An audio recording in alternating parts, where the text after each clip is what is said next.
Essula ya 26. Ng'omuzira bwe gutasaana mu kyeya era ng'enkuba mu biro eby'okukunguliramu, n'ekitiibwa bwe kityo tekisaanira musirusiru.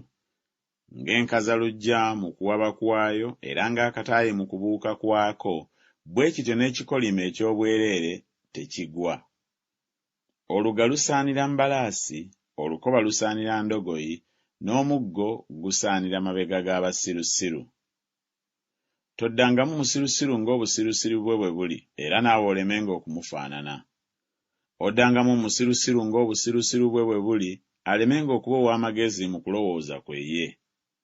Aweereza ebigambo mu mukono gw'omusirusiru yeesalako ebigere era anywa okufiirwa. Amagulu g'awenyera galeebeeta buleebeesi, olugero bwe lubeera bwe lutyo mu kamwa k'abasirusiru. Ng'ensawo erimu amayinja ag'omuwendo omungi eri mu kifunvu eky'amayinja, bw'atyo bw'abeera oyo assaamu ekitiibwa omusirusiru. Ng'eriggwa erifumita omukono gw'omutamiivu, olugero bwe lubeera bwe lutyo mu kamwa k'abasirusiru. Ng'omulasi afumita bonna, bw'abeera bw'atyo oyo agulirira omusirusiru, n'oyo agulirira abo abayitawo. Ng'embwa edda mu bisesemye byayo, bw'abeera bw'atyo omusirusiru addiŋŋana mu busirusiru bwe. Olaba omuntu ow'amagezi mu kulowooza kwe ye, omusirusiru asuubirwa okukira ye. Omugayaavu ayogera nti waliwo empologoma mu kkubo, empologoma eri mu nguudo. Ng'oluggi bwe lukyukira ku ŋŋango zaalwo, omugayaavu bw'akyukira bw'atyo ku kitanda kye. Omugayaavu annyika omukono gwe mu kibya, okuguzza nate ku kamwa ke kumukooyesa.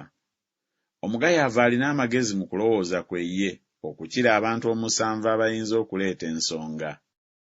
Ayitawo ne yeeraliikirira olw'empaka ezitali zize, aliŋŋanga akwata embwa ku matu. Ng'omulalu akasuka emimuli, n'obusaale, n'okufa, bw'atyo bw'abeera omuntu alimba munne n'ayogera nti sizannya buzannya. Enkunga zibuze, omuliro kyeguva guzikira, era awabuze omugeyi okuyomba kuggwaawo. Ng'amanda bwe gakwata ebisiriizi ebyokya n'enkunga bwe zikoleeza omuliro, omuntu omuyombi bw'akoleeza bw'atyo oluyombo. Ebigambo eby'omugeyi biringa ebiwundu era bikka mu bisenge eby'omu lubuto. Emimwa eminyiikivu n'omutima omubi biringa ekintu eky'ebbumba ekibikkiddwako amasengera aga ffeeza. Akyawa akuusakuusa n'emimwa gye, naye atereka obulimba mu ye.